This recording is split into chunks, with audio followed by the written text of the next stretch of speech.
आज हम लोग बात करेंगे प्रिज्म और मिनिमम डेविएशन ऑफ प्रिज्म के बारे में। जब एक लाइट प्रिज्म से पास करती है तो क्या होता है? व्हेन अ लाइट रे, if suppose that it is a light रे P passing through a prism, तो यहाँ पे अगर हम देखें तो हमारा नॉर्मल है, तो अलोंग द नॉर्मल यहाँ पे क्या होता है? एंगल ऑफ इंसिडेंस ड्रॉ किया जाता है।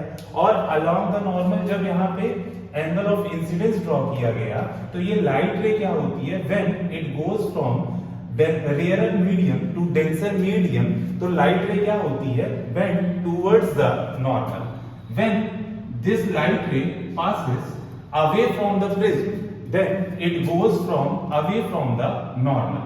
ओके, तो यहाँ पे हमारा ये एंगल हो जाएगा R और ये एंगल हो जाएगा R dash.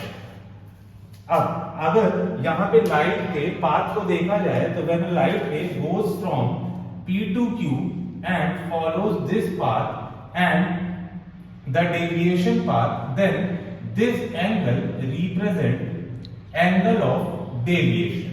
Okay, this angle represent angle of deviation and this point is E and this is angle of emergence I dash. Now in triangle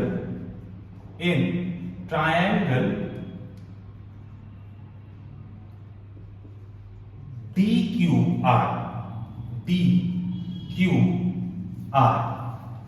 triangle DQR there are two angles. First angle DQR plus angle DRQ is equals to delta.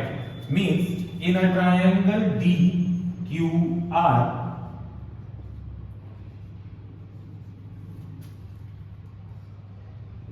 this total angle is I and this total angle is vertically opposite and vertically opposites angle are equal. Then if this is I, this whole angle is I.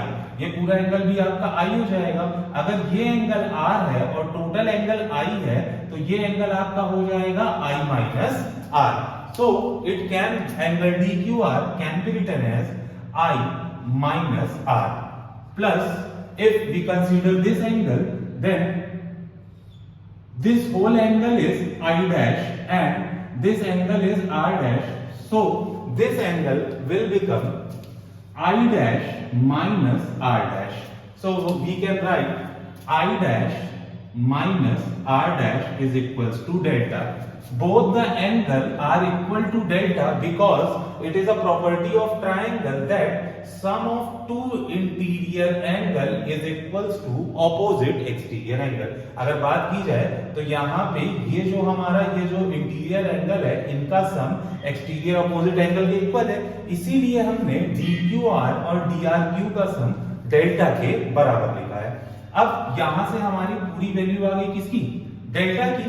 तो delta की value हमारे पास आ गई I minus R plus I dash minus R dash. अगर same I और I dash को एक साथ consider कर लिया जाए और R और R डैश को एक साथ कंसीडर कर लिया जाए तो ये आ गई हमारी equation number 1। I plus I dash minus R plus R dash is equals to delta. अगर हम सेकेंड एंगल की बात करें, in quadrilateral, if this is the angle of prism, angle A plus angle E, sum of opposite angle in a quadrilateral is 180. तो angle A plus angle E हमारे पास आ गया कितना? 180 degree. And in same in triangle QRE, अगर triangle QRE देखा जाए तो ये रहा Q, ये रहा R और ये रहा आपका E, sum of three angles, मतलब in triangle QRE R plus R dash plus E is equals to 180 degree. ये हो गई हमारी इक्वेशन नंबर 3। हमारे पास तीन इक्वेशंस निकली। पहली तो निकली कहां से? जब हमने देखा कि sum of two interior angle is equals to exterior opposite angle, equation number 1।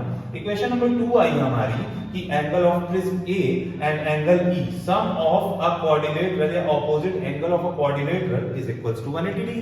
And third आया हमारा कि in triangle QRE sum of three angle is equals to 180 degree. अब अगर बात की जाए तो यहां से हमें साफ साफ ये क्लियर हो रहा है कि अगर एंगल E की बात की जाए तो इस इक्वेशन से हम एंगल E को क्या लिख सकते हैं, अगर R plus R dash plus angle E is equals to 180 minus A equal to 180 degree. तो 180 से 180 कैंसिल हो गया और जो मेन इक्वेशन हमारी आई वो क्या आ गई, R plus R dash is equals to A। तो प्रिज्म की हमारी दो मेन इक्वेशन है, ये हो गई मेन इक्वेशन नंबर 1 और ये हो गई इक्वेशन नंबर 2। ये तो हो गए नॉर्मल कंडीशंस जब हमारा जो एंगल है वो मिनिमम डेविएशन का नहीं है। अगर यही एंगल हमारे बात करते हैं मिनिमम डेविएशन, अगर मिनिमम डेविएशन की बात की जाए तो मिनिमम डेविएशन की दो कंडीशंस होती हैं कि जो I होता है वो I डैश के बराबर हो जाता है और जो R होता है आपका R डैश के बराबर हो जाता है। If I is equals to I dash and R is equals to R dash, then the condition will become, हमारे पास इक्वेशन थी कि R plus R dash is equals to A। अगर दोनों वैल्यूज बराबर हैं तो हम लिख सकते हैं 2R is equals to A and R is equals to A by 2। ये आ गई हमारी पहली इक्वेशन मिनिमम डेविएशन के लिए। सेकेंड इक्वेशन जो हमारी होगी वो क्या हो जाएगी कि I plus I dash minus R plus R dash is equals to delta and if I and I dash are equal and R and R dash are equal, it can be replaced by A। ठीक है, ये replace हो गया आपका A से और I plus I dash we can say that 2I is equals to delta and 2I is equals to delta plus A and I is equals to delta plus A upon 2। Then the equation comes that I is equals to delta M plus A by 2 and R is equals to A by 2। हमारे पास पूरे prism में हुआ क्या, अगर हमने normal deviation में देखा तो हमें ये पता चला कि इक्वेशन नंबर 1 ये थी जिसमें एक एंगल था हमारा एंगल ऑफ इंसिडेंस, एक एंगल था एंगल ऑफ इमर्जेंस और वहां पे था एक एंगल ऑफ रिफ्रैक्शन फ्रॉम रे 1 एंड एक एंगल ऑफ रिफ्रैक्शन फ्रॉम रे 2। अब ये कंडीशंस में यहाँ पे जो प्रिज्म थे इनकी दो कंडीशंस थी और यहाँ पे मिनिमम डेविएशन के लिए हमारी दो कंडीशन निकली। मिनिमम डेविएशन से हमें क्या पता चला कि I जो होता है हमारा वो हो जाता है delta M plus A upon 2 and R जो होता है वो हो जाता है A by 2। Then according to Snell's law के अकॉर्डिंग हम क्या कह सकते हैं, N is equals to sine I upon sin R, where N is the refractive index. If N is the refractive index, we can put the value sin I को हम लोग replace कर देंगे delta N plus A upon 2 and sin A upon 2। It is the final formula for refractive index. If we want to remove this sign, we can also write it as refractive index is equals to delta M plus A whole divided by 2 upon A by 2, where 2 can cancel out 2 and delta M plus A upon A is the formula for refractive index of a prism. It shows about how the prism works when a light ray passes through the prism and what is the minimum angle of deviation. It can be used in rainbows and many other concepts where light deviates from a minimum deviation to a maximum deviation.